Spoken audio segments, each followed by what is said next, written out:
કેમ છો વિદ્યાર્થી મિત્રો? મજામાં ને? તબિયત પાણી ઓલરાઈટ? ઓકે. માનસિકતા કેવી છે એમ તમે મને કહો પહેલા તો. ગભરાતા નથી ને કેમિસ્ટ્રીથી? બિલકુલ ગભરાવાની જરૂર નથી. લાસ્ટ લેક્ચરમાં પણ મેં તમને કહેલું હતું કે તમે જેટલું તમને સમજાવવામાં આવે છે એટલું સાથે તૈયાર કરો. મને જેટલું કેમિસ્ટ્રી આવડે છે એટલું તમને હું 100% સમજાવી જ શકીશ. ચિંતા ન કરો. ચાલો આજના ટોપિકમાં આપણે આગળ વધીએ. બરાબર? યાદ કરો રીકેપની અંદર કે ભાઈ ગયા લેક્ચરમાં તમે ઘણી બધી વિગત મેળવેલી હતી. કઈ ટાઈપની હતી? તો કે ભાઈ ધન વિચલન ને ઋણ વિચલનની ગ્રાફ સાથેની મોટી ચર્ચા હતી. અને છેલ્લે હું કહીને ગયેલો હતો કે ભાઈ એના કોરિલેટેડ નજીકનો જ તમારી પાસે પ્રશ્ન છે. હેડિંગ આપીને ગયેલો હતો. ચર્ચા આજે આપણે કરવાની છે. ચાલો પ્રશ્ન તરફ સીધા જતા રહો એટલે આપણે તેમાં જઈએ. મેં ક્વેશ્ચન મૂકેલો છે એઝિયોટ્રોપ એટલે શું? ઇંગ્લિશ ઉચ્ચાર ગુજરાતી એઝિયોટ્રોપ અને તેના પ્રકાર સમજાવો. મને એવું લાગે છે કે તમને 10મા ધોરણમાં શીખેલા છો થોડું ઘણું. બરાબર? કઈ બાબત? જે આપણે અહીંયા આગળ એક ઉદાહરણ તરીકે લેવાના છીએ કે તમે ઇથેનોલનું જે ઉત્પાદન કરો છો, ઇથેનોલનું ઉત્પાદન જે છે આપણે ફર્મેન્ટેશનની પ્રક્રિયાથી કરવામાં આવે છે અને આથવણ પ્રક્રિયા કહેવામાં આવે.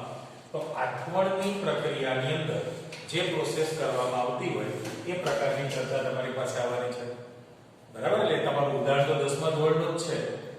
ચાલો જો મેં કહ્યું એ પ્રમાણે ઇંગ્લિશ ગુજરાતી ઉચ્ચાર તમારો એનો એ જ છે એઝિયોટ્રોપ. એનો મીનિંગ શું છે? તો તમારી પાસે અહીંયા લખાણ આપેલું છે એઝિયોટ્રોપ એટલે શું? પાસવર્ડ પણ છે ને ફૂલડી પણ તમે મગજમાં ક્લિયર કરી નાખવાના છો. અને પછી મેં હેડિંગ આપેલું છે એના પ્રકાર કેટલા છે.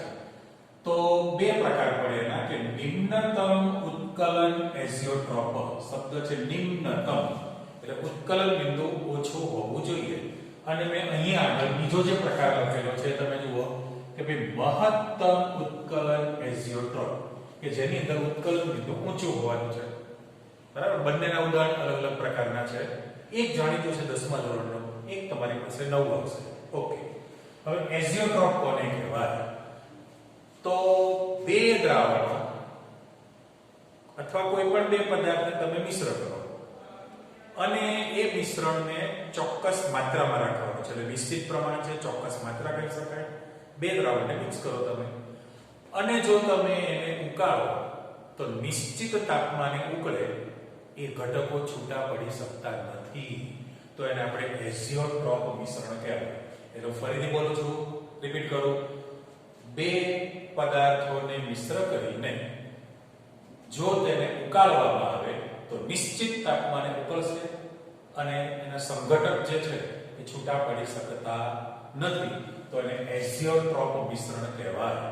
અથવા બીજો શબ્દ પણ છે અચળ ઉત્કલન મિશ્રણ. કેમ? તો કે અચળ તાપમાને ઉકળે છે, અચળ ઉત્કલન મિશ્રણ શબ્દ પણ વાપરી શકાય. ઓકે. હવે નિમ્નતમ ઉત્કલન એનો અર્થ એવો થયો કે ભાઈ નિમ્નતમ એટલે ઉત્કલન બિંદુ નીચું હોવું જોઈએ. સમજો આ સહેજ પણ તમારે ગોખવાની જરૂર નથી. નિમ્નતમ એટલે ઓછું, ઉત્કલન બિંદુ નીચું અથવા તો હું ઓછું શબ્દ મૂકી દઉં. ઓકે. હવે ઉત્કલન બિંદુ નીચું હોય એ કોને લાગુ પડે? તો કે રાઉલ્ટના ગયા વખતનો જે આપણી પાસે આલેખ હતો કે ભાઈ રાઉલ્ટના નિયમનું જે પાલન નથી કરતા એને બિન આદર્શ દ્રાવણ આપણે કહેલા છે. તો રાઉલ્ટના નિયમ અનુસાર જે તમારી પાસે ધન વિચલન ધરાવતા હોય, શબ્દ કયો કહેતો છે મેં? ધન વિચલન જો ધરાવતા હોય તો જેના કારણે યાદ કરી લો કે બે અણુઓ વચ્ચેનું આંતરાણુ આકર્ષણ બળ ઓછું છે, રાસાયણિક બંધ તૂટી જશે, સહેલાઈથી બાષ્પકલામાં રૂપાંતરણ પામી શકે. એટલે બાષ્પકલામાં રૂપાંતરણ પામવાના છે એનો અર્થ એમ કે ધન વિચલન દર્શાવતા હોય. એટલે ફરી પાછા આવો કે ભાઈ જે એઝિયોટ્રોપ મિશ્રણ રાઉલ્ટના નિયમ કરતા વધુ પ્રમાણમાં શબ્દ છે વધુ પ્રમાણમાં જો ધન વિચલન ધરાવતા હોય, ધન વિચલન જો ધરાવતા હોય તો એ નીચું અથવા ઊંચું ઉત્કલન બિંદુ ધરાવે, જે નિમ્નતમ ઉત્કલન એઝિયોટ્રોપ કહેવાશે. ઓકે, હવે આના કરતા એક્ઝેક્ટ આપણે ઊંધું લખવું છે. ચાલો આગળ વધો. શબ્દમાં મૂકેલો છે મહત્તમ ઉત્કલન એઝિયોટ્રોપ છે. તો સૌથી પહેલું એ જે એઝિયોટ્રોપ મિશ્રણ છે એનું ઉત્કલન બિંદુ જે છે એ તમારી પાસે કેવું હશે? ઊંચું અથવા તો વધુ છે. ઉત્કલન બિંદુ ઊંચું અથવા વધુ છે. એ ક્યારે શક્ય બને? તો આપણી ચર્ચા પ્રમાણે કે ભાઈ રાઉલ્ટના નિયમ અનુસાર બિન આદર્શ દ્રાવણ જે છે એના અંદર જો ઋણ વિચલન ધરાવતું હોય, શબ્દ છે ઋણ વિચલન, પણ શબ્દ મૂકું છું વધુ પ્રમાણમાં, એટલે રાઉલ્ટના સિદ્ધાંત અનુસાર જે મિશ્રણ વધુ ઋણ વિચલન ધરાવતા હોય તો એ મહત્તમ ઉત્કલન છે. એનો અર્થ એ કે ઉત્કલન બિંદુ વધુ છે અથવા તો ઊંચું છે. ફરી પાછું યાદ કરેલું આપણું ઉદાહરણ કે ભાઈ ઉત્કલન બિંદુ ક્યારે વધુ હોય? તો કે જ્યારે બે મિશ્રણ તમે ભેગા કરશો તો બંનેના અણુઓ વચ્ચેનું જે આંતર આણ્વીય આકર્ષણ બળ છે એ આંતર આણ્વીય આકર્ષણ બળ વધુ હોય, બંધ તૂટે નહીં, અણુઓ બાષ્પકલામાં રૂપાંતરણ ન પામે, જેના કારણે ઉત્કલન બિંદુ વધુ રહેશે. અને આપણો જે ગ્રાફ હતો એમાં ઋણ વિચલન ગ્રાફ નીચેની તરફ હતો, જ્યારે ધન વિચલનમાં ગ્રાફ ઉપરની તરફ હતો. આ બંને વચ્ચેનો તફાવત તમારી પાસે આવતો ગયો. હવે આપણે જઈએ ઉદાહરણની અંદર. તો સૌથી પહેલું કે ભાઈ આ તમારું સેમ્પલ ખાસ જુઓ. દાખલા તરીકે શર્કરા, સુક્રોઝ, ખાંડ, શર્કરાનું તમે જે ફર્મેન્ટેશન ઇંગ્લિશ શબ્દ આથમણ કરો છો જે ઉત્સેચકની મદદથી, યાદ છે ને તમને? ઇન્વર્ટેજ ઉત્સેચક, ઝાયમેજ ઉત્સેચક શબ્દ હતો. એટલે શર્કરાનું આથમણની પ્રક્રિયાથી પ્રોસેસ કરીને તમે ઇથેનોલનું ઉત્પાદન કરો છો. હવે જે ઇથેનોલ મેળવવામાં આવે એ પ્રક્રિયાને અંતે જે મિશ્રણ મળેલું છે એ મિશ્રણની અંદર ઇથેનોલ નું જે કદ છે એ ઇથેનોલ છે 95% તમને હોય, અને સાથે જે મિશ્રણ છે પાણી છે એ 5% હોય. આ બંનેનું મિશ્રણ તૈયાર થયું કે ફરી બોલું છું કે ભાઈ શર્કરાનું આથમણ કરીને ઇથેનોલના ઉત્પાદન દરમિયાન પ્રક્રિયાને અંતે જે વિસ્યંદન કરવામાં આવે તો એમાં ઇથેનોલ જે તમને 95% મળશે અને પાણી છે 5%. પણ મેં કહ્યું એ પ્રમાણે ઇથેનોલ અને પાણી બંને પ્રવાહી સ્થિતિમાં છે મિશ્રણ, એ સંઘટકો છૂટા પડી શકતા નથી. એ પ્રવાહી કલા અને જે બાષ્પ કલા છે એમની વચ્ચે ગતિશીલ સંતુલન પણ સ્થપાયેલું રહેતું હોય છે. ઓકે, આ તમારું સેમ્પલ આવ્યું. પણ હવે શબ્દ છે કે એનું ઉત્કલન બિંદુ નીચું છે. ઉત્કલન બિંદુ નીચું છે તો એનો અર્થ એવો થયો, આપણે જનરલી એવું બોલીએ છીએ કે ભાઈ પાણી 100 ડિગ્રી સેલ્સિયસ તાપમાને ઉકળે. સાચું છે? પણ કેલ્વિનમાં જો તમે કન્વર્ટ કરશો તો 100 + 273 એટલે 373.15 કેલ્વિન હતું. બરાબર છે? પેલું સેલ્સિયસ છે, આ કેલ્વિન 373.15 કેલ્વિન. અને જો તમે અહીંયા આગળ એક વાતાવરણ દબાણ લઈ લો, પણ એને આપણે બારની અંદર લખવું હોય તો 1.013, પણ એ શેમાં છે? બારની અંદર.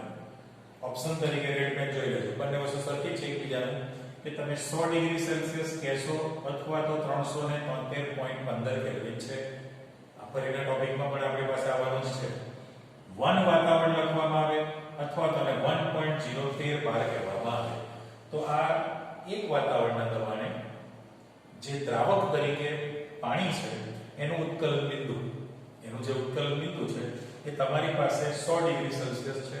પણ વાત કરીએ પ્રમાણે જો આપણે રફ આકૃતિ મૂકીએ ગ્રાફની અંદર, ધન વિચલન અને ઋણ વિચલન યાદ કરીએ.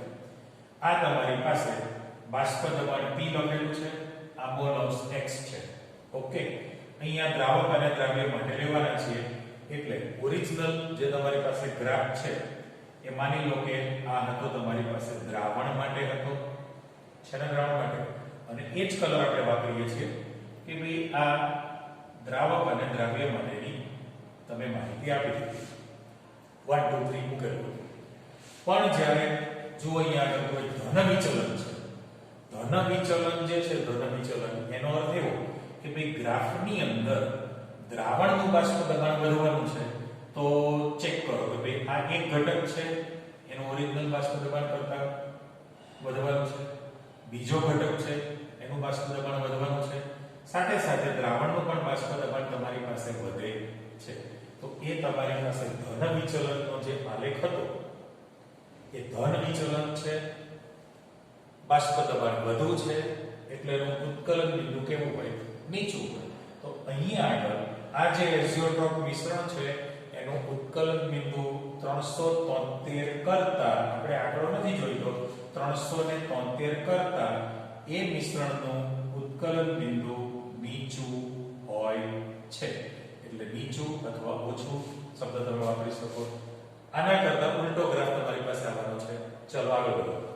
હવે મહત્તમ ઉત્કલન એઝિયોટ્રોપ જે મૂકેલું છે એનું તમારી પાસે ઉદાહરણ, પેલું જૂનું હતું 10મા ધોરણનું, આ થોડુંક તમારી પાસે નવું તૈયાર થવાનું છે કે ભાઈ નાઇટ્રિક એસિડ HNO3, બરાબર. દાખલા તરીકે તમારું સેમ્પલ છે કે ભાઈ નાઇટ્રિક એસિડ HNO3 વત્તા પાણી, આ જે ઉદાહરણ પેટે આપેલું છે તો એ મહત્તમ ઉત્કલન એઝિયોટ્રોપનું ઉદાહરણ છે. હવે એમાં કેવું થાય તો કે આપણે શબ્દ મૂકી કે દળથી જ્યારે મેળવવામાં આવે ત્યારે દળથી આ 68% હોય છે, 68% નાઇટ્રિક એસિડ અને બાકીનું જે વધ્યું છે પાણી 32%. 68% વત્તા 32% આ બંનેના મિશ્રણનું એઝિયોટ્રોપ તૈયાર થયું કહેવાય. પણ એનું ઉત્કલન બિંદુ વધુ છે, કેમ? તો કે ઋણ વિચલન ધરાવશે. હવે ઋણ વિચલન ધરાવે તો આપણી ચર્ચા પ્રમાણે આ જે ગ્રાફ છે એકમાં જ બતાવું છું, ચેક કરો. અત્યારે તમારી પાસે ધન વિચલનનો આલેખ છે ને, બરાબર. બ્લુ આદર્શ દ્રાવણ માટેનું, ધન વિચલન માટે મેં બ્લેક નિશાની મૂકેલું છે. હવે જો હું ઋણ વિચલન તૈયાર કરું તો કલર ચેન્જ કરું છું, બરાબર. કલરમાં ગ્રીન કલર મૂકું તો ઋણ વિચલનની અંદર તમારી પાસે પહેલો ઘટક છે, તૂટક લાઈન મૂકું છું તો તમારી પાસે આ ટાઈપની રચના બનશે. ઋણ વિચલનમાં ઘટાડો થયો, અહીંયા પણ મૂકવામાં તો ઋણ વિચલનમાં ઘટાડો થશે. અને દ્રાવણ છે, દ્રાવણ બ્લુ કલરની લાઈન, એમાં પણ તમારી પાસે ઘટાડો તૈયાર થવાનો હોય છે. એટલે ઋણ વિચલનની અંદર ઉત્કલન બિંદુ જે છે કેવું રહેશે? વધુ. કેમ?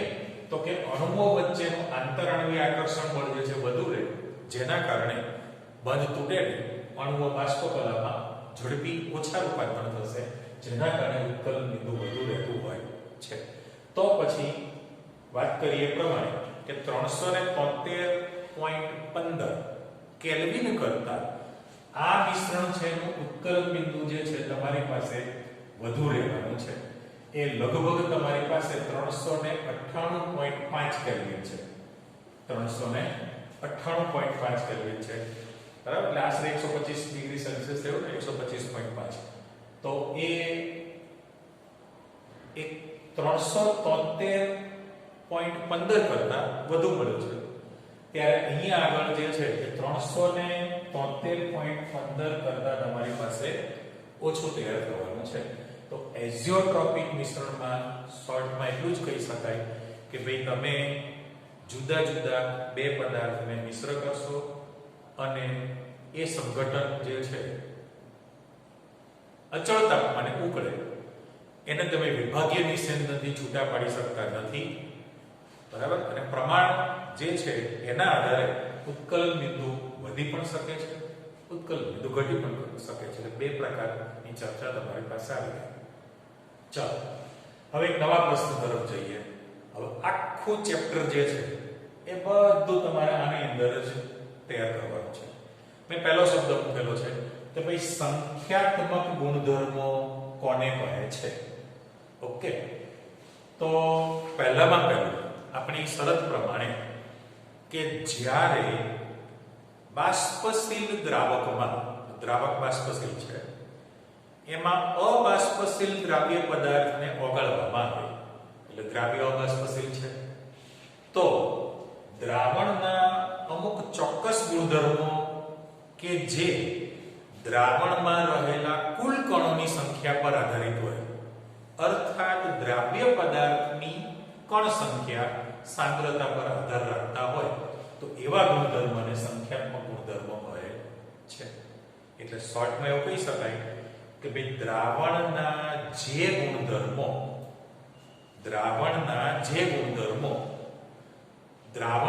રહેલા દ્રાવ્ય પદાર્થના કણની સાંદ્રતા પર આધારિત હોય તો તેવા ગુણધર્મોને સંખ્યાત્મક ગુણધર્મો કહે છે.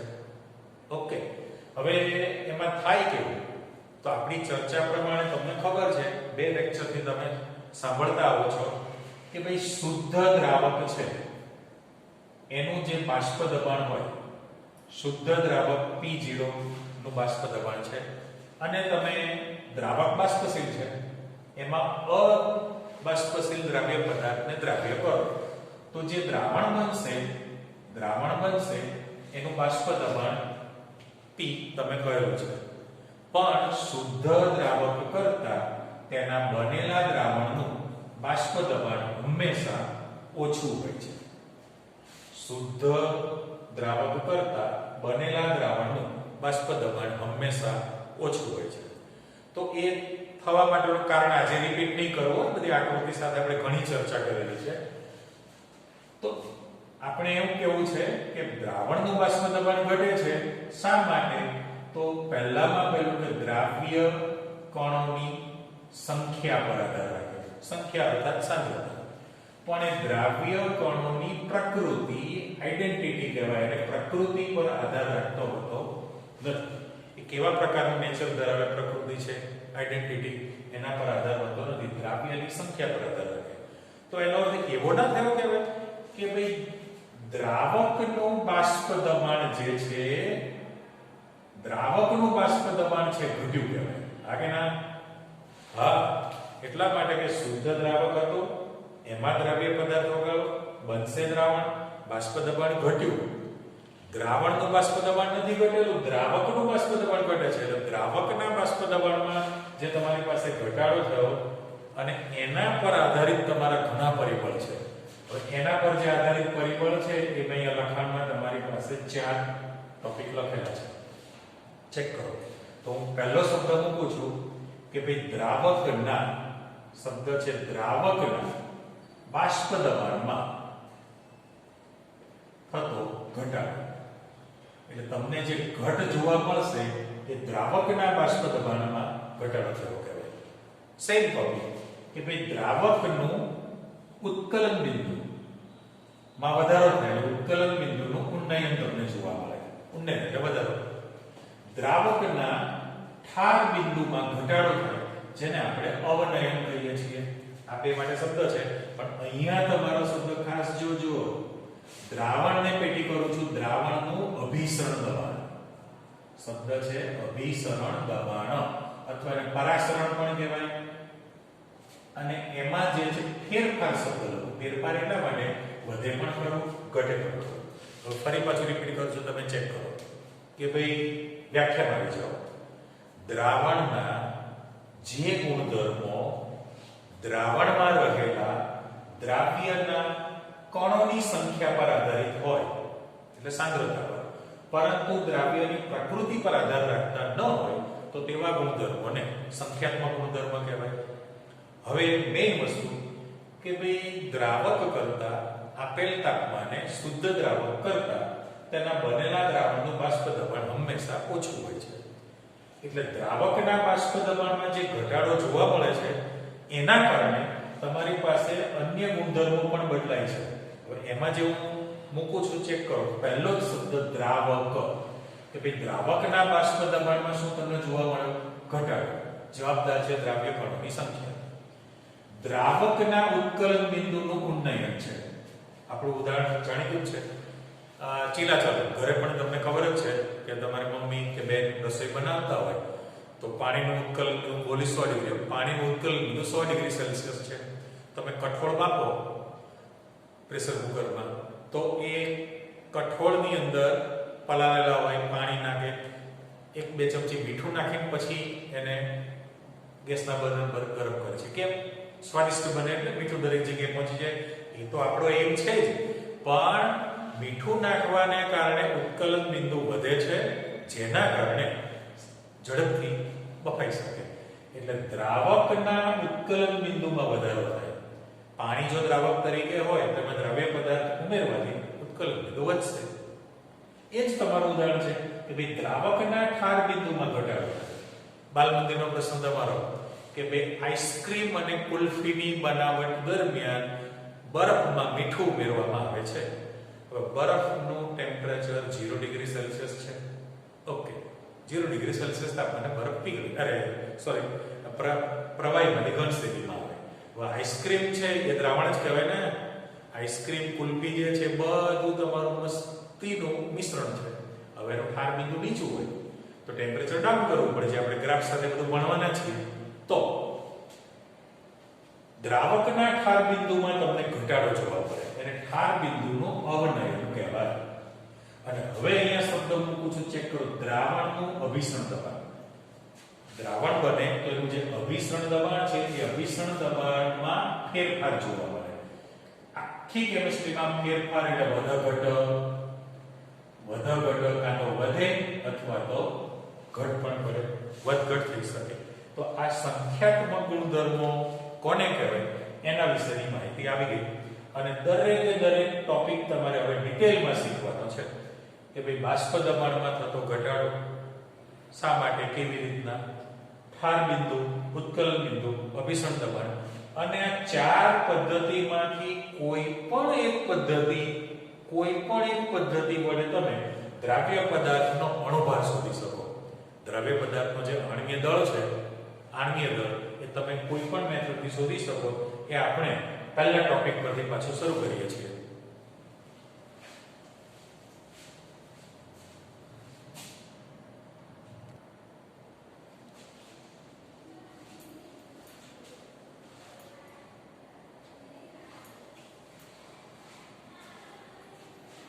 ચાલો મિત્રો, નવા પ્રશ્ન તરફ આપણે જવું છે. હવે પ્રશ્ન તમે જુઓ, મેં લખ્યો બોર્ડ પર કે ભાઈ રાઉલ્ટ, ફ્રેન્ચ વૈજ્ઞાનિક રાઉલ્ટનો નિયમ જણાવીને બાષ્પ દબાણમાં થતો ઘટાડો, બાષ્પ દબાણ કેવી રીતે શા માટે ઘટે છે એની ચર્ચા કરવાની છે.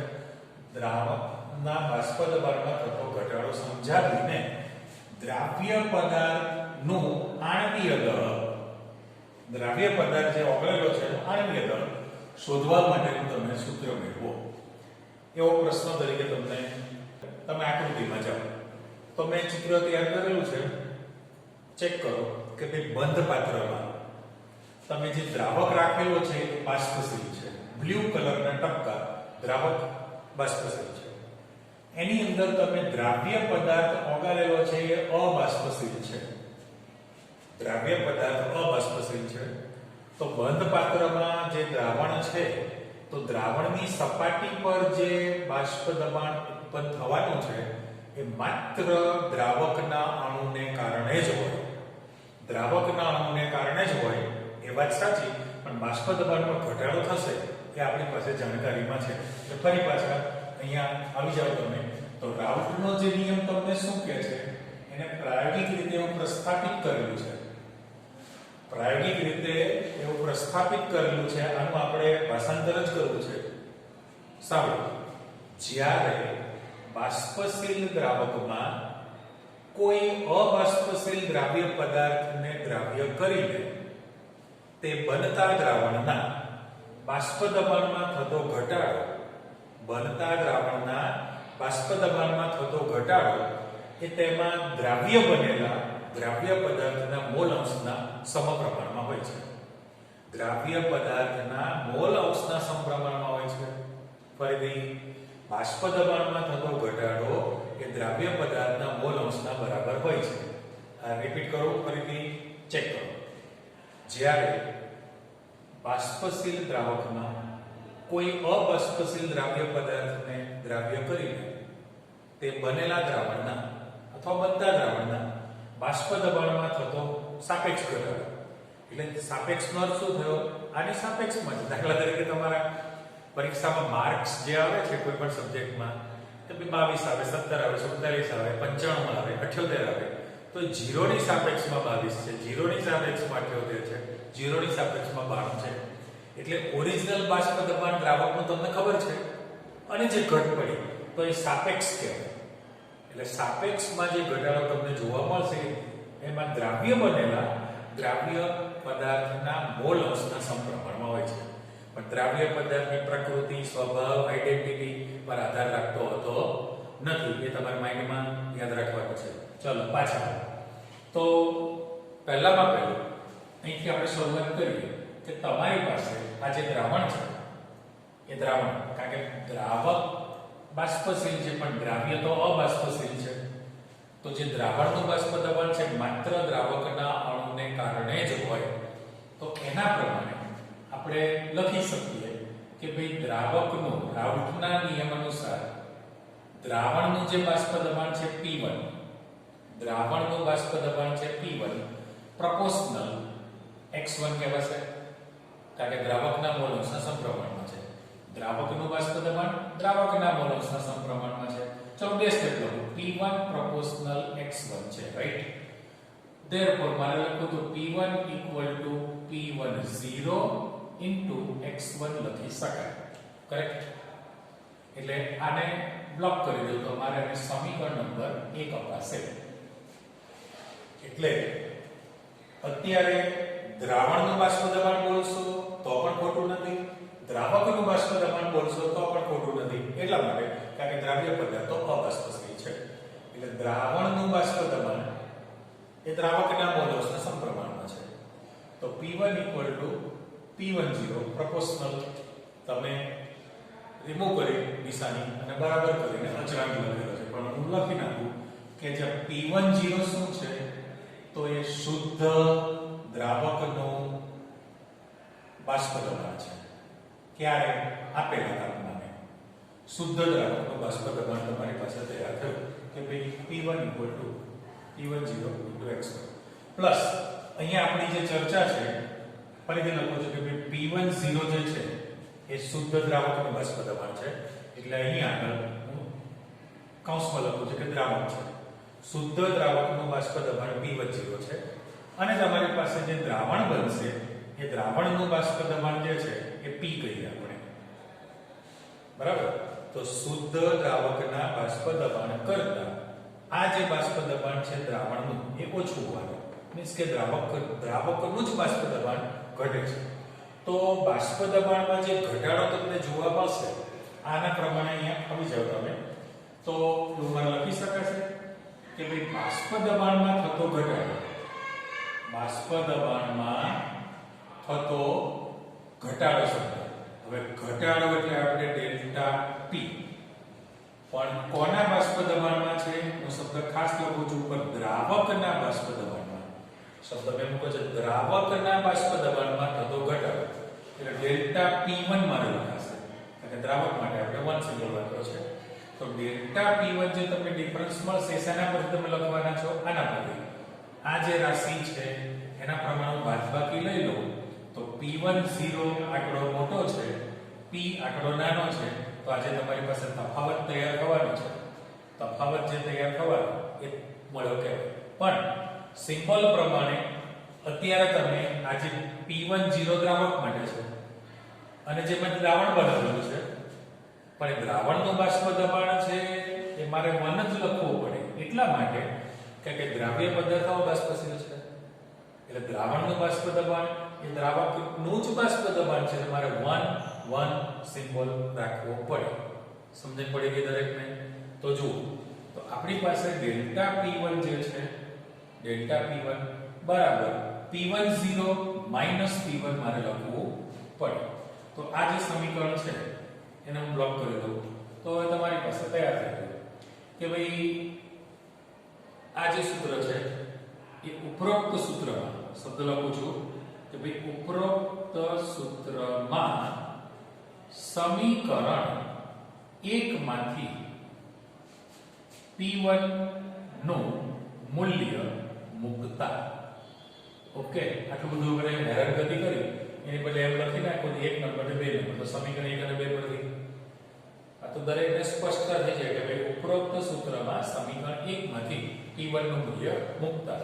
હવે જો તમે મૂકશો તો તમારું સૂત્ર ડેલ્ટા p1 બરાબર p1 0 માઈનસ p1 ની કિંમત કઈ મૂકવાની છે?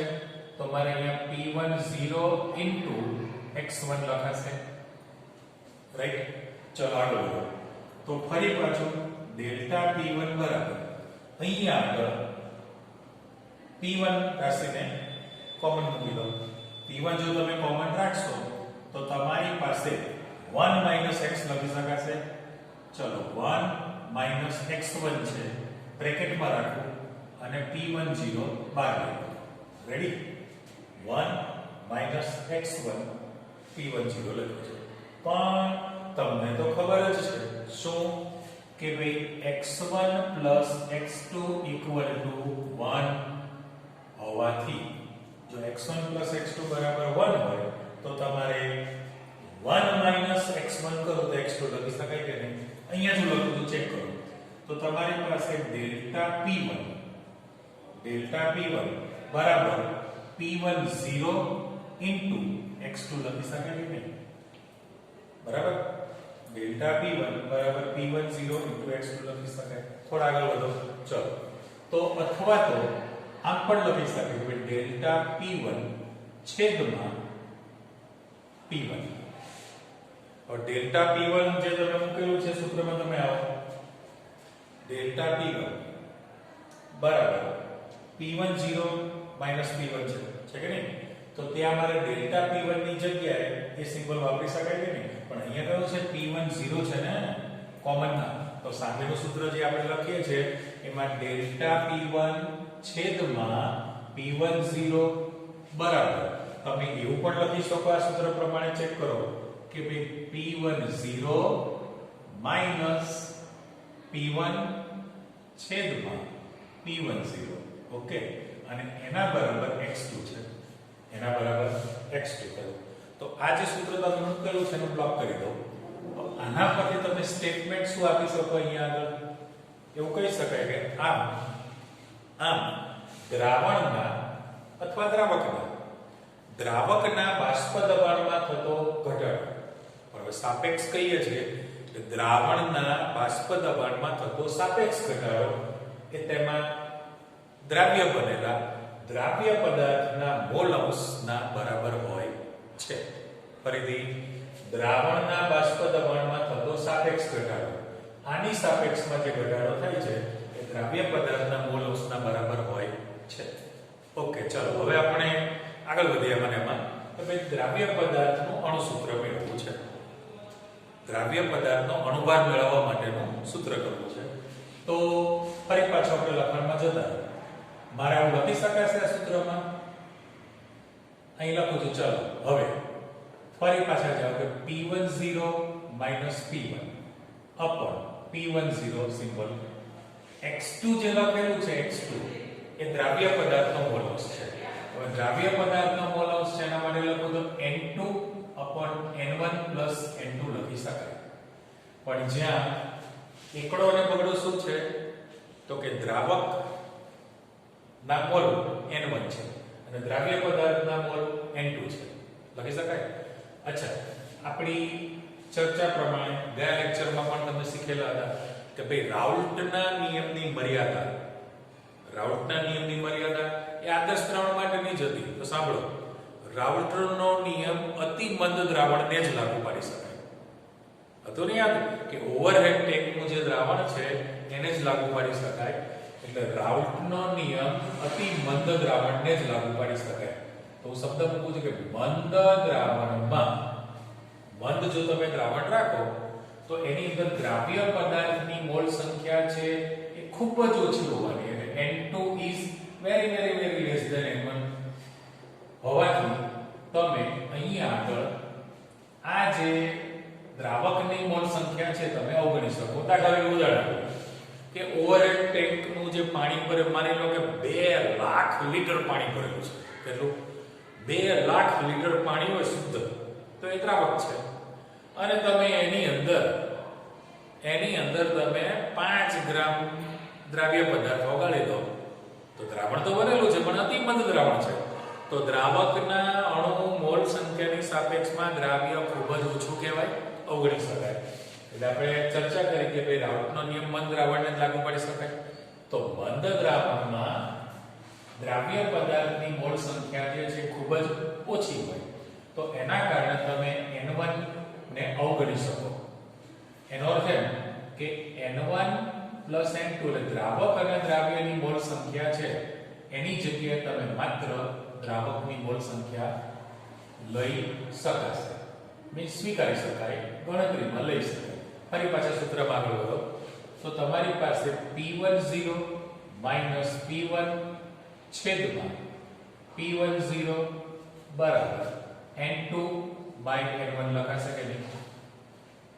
પણ આ તો આપણને વર્ષોથી ખબર છે કે મોલ બરાબર વજનના છેદમાં અણુભાર એટલે આણ્વીય દળ, રાઈટ? આ તમારું સૂત્ર મોલ બરાબર વજનના છેદમાં આણ્વીય દળ. વજન એટલે દળ જ છે અને આણ્વીય દળ છે તો એ જે ફોર્મમાં આપણે કન્વર્ટ કરવું હોય તો તમારી પાસે P10 માઈનસ P1 છેદમાં P10 બરાબર અહીંયા આગળ W2 છેદમાં M2 W1 છેદમાં M1 લખી શકાય. આને ફરી પાછું આગળ પાછું કરી નાખો તો P10 માઈનસ P1 છેદમાં P10 બરાબર અહીંયા આગળ W2 ગુણ્યા M1 છેદમાં તમારી પાસે W1 ગુણ્યા કારણ કે છેદનો છેદ અંશ થઈ ગયો M2 તૈયાર થશે. આ જે સૂત્ર છે એને બ્લોક કરી દો છું. દાખલો ગણવા માટેનું સૂત્ર તમારી પાસે તૈયાર થઈ ગયું. હવે જે બધા એક્ઝામ્પલ છે એ બધા સૂત્રાત્મક કહેવાય. સૂત્રાત્મકનો અર્થ શું થયો કે તમારી પાસે જેટલી રાશિ આપેલી છે એમાંથી એક ન આપેલી હોય. અહીં આપણે ચોખવટ કરી નાખીએ કે ભાઈ જ્યાં કેટલા પદ છે તમારી પાસે તો કે P10 કોને કહેવાય? P1 એટલે શું? W1 W2 કેપિટલ M1 અને કેપિટલ M2 આટલી રાશિ તમારી પાસે દેખાશે. તો પહેલામાં પહેલું P10 એ શુદ્ધ દ્રાવકનું બાષ્પ દબાણ છે. શુદ્ધ દ્રાવકનું બાષ્પ દબાણ P10 અચળ તાપમાને અચળ રહે. P1 જે છે દ્રાવણનું બાષ્પ દબાણ છે એટલે દ્રાવકમાં દ્રાવ્ય પદાર્થ ઓગાળી દો અને જે દ્રાવણ બને બાષ્પ દબાણ ઘટવાનું છે એ આંકડો આપેલો હોય રકમમાં તમને W1 અને W2. તો W1 ને આપણે શું કીધેલું છે? દ્રાવકનું વજન છે અને W2 ને દ્રાવ્યનું વજન કીધેલું છે. સેમ કોપી M1 અને M2. તો M1 દ્રાવકનો અણુભાર આણ્વીય દળ, M2 દ્રાવ્ય પદાર્થનો આણ્વીય દળ છે. આ તમારે શોધવાનું હોય. ક્વેશ્ચન માર્ક મેં કરેલો છે અથવા તો તમને અહીંયા પણ ક્વેશ્ચન માર્ક કરું છું કે ભાઈ દ્રાવણનું બાષ્પ દબાણ કેટલું હશે એવું પણ શોધવાનું કહી શકે અથવા તો તમને દ્રાવ્ય પદાર્થ કેટલો ઓગાળેલો હશે. હવે એક્ઝામ્પલ ની અંદર ત્રણ શક્યતા થાય ને કારણ કે ગાડી આગળ વધે કા ગાડી પાછળ જાય કા ગાડી સ્ટોપ થઈ જાય. તો એક્ઝામ્પલમાં સૂત્રાત્મક તૈયાર તો ફરી રિપીટ કરું છું. અહીંયા આવો પાછા P10 શુદ્ધ દ્રાવકનું બાષ્પ દબાણ છે. P1 દ્રાવણનું બાષ્પ દબાણ છે જે ઓછું હોય. અહીંયા W1 દ્રાવકનું વજન છે, W2 દ્રાવ્યનું વજન છે, M1 દ્રાવકનો અણુભાર, M2 દ્રાવ્યનો અણુભાર છે. તો તમારી પાસે રાશિ કેટલી છે? જો ગણો 1 આ 2 આ 3 આ 4 આ 5 અને 6. 6 માંથી તમારી પાસે 5 કિંમતો આપેલી છે અને 1 શોધવાની છે. એ સૂત્રાત્મક દાખલો તૈયાર થયેલો કહેવાય. એટલે આ સૂત્ર પરથી તમારે દ્રાવ્ય પદાર્થ અજ્ઞાત છે એનો અણુભાર શોધવો હોય તો M2 ને સૂત્ર કરતા કરવો પડે. ચાલો આપણે અહીંયા આગળ અજ્ઞાત પદાર્થ છે એવો શબ્દ મૂકી દો તો અજ્ઞાત પદાર્થનો અણુભાર જેને હું M2 કહું છું તો એને આપણે સૂત્ર કરતા કરીએ. આને સૂત્ર કરતા કરો તો તમારી પાસે રાશિ કેવી તૈયાર થાય તો P10 છેદમાં P10 માઈનસ P1 છે બરાબર, ઉલટા સોલ્વિંગ ગુણ્યા m2 ત્યાં માત્ર જતું રહેલું છે એટલે w2 ગુણ્યા m1 છેદમાં w1 તૈયાર થયું કહેવાય. એટલે તમને જે પ્રશ્નમાં કીધેલું છે કે અજ્ઞાત પદાર્થનો અણુભાર આણ્વીય દળ શોધવા માટેનું સૂત્ર મેળવો તો આવી ગયું છે. એટલે તમારી પાસે પાઠ્યપુસ્તકની અંદર ઉદાહરણમાં પણ દાખલો આપેલો છે, સ્વાધ્યાયમાં પણ આપેલો છે. તો આ શુદ્ધ દ્રાવકનું નિશ્ચિત તાપમાને બાષ્પ દબાણ આપેલું છે, બાષ્પ દબાણ દ્રાવણનું આપેલું છે, અથવા ઘટ પણ તમને આપે, સીધો ઘટાડો આપે તો ડાયરેક્ટ આંકડો છે. બંનેના વજન, દ્રાવ્ય દ્રાવકનું વજન આપી દે અને દ્રાવકનો અણુભાર આપેલો હોય તો અજ્ઞાત દ્રાવ્ય પદાર્થનો અણુભાર શોધી શકાય. તો આમ તમારી પાસે દ્રાવકના બાષ્પ દબાણમાં થતો ઘટાડો એના વિશેની જાણકારી, માહિતી આવી ગઈ. એ જ રીતે જે બાકીના સંખ્યાત્મક ગુણધર્મો છે કે ભાઈ ઉત્કલન બિંદુ વધે છે દ્રાવકનું, ઠાર બિંદુ ઘટે છે દ્રાવકનું, અને દ્રાવણનું અભિસરણ દબાણ બદલાશે. તો બાકીના જે છે એ નેક્સ્ટ લેક્ચરની અંદર તમે શીખવાના છો કે જેની અંદર પણ તમે દ્રાવ્ય પદાર્થનો અણુભાર શોધી શકાય. ચાલો, આજનું જે શીખેલા છો એ બધું તમે આજે તૈયાર કરી નાખશો એવી આશા રાખીએ છીએ. નેક્સ્ટ ટાઈમમાં જે નવા ટોપિક સાથે તમને આપણે આગળ લઈ જવામાં આવશે. Okay, by.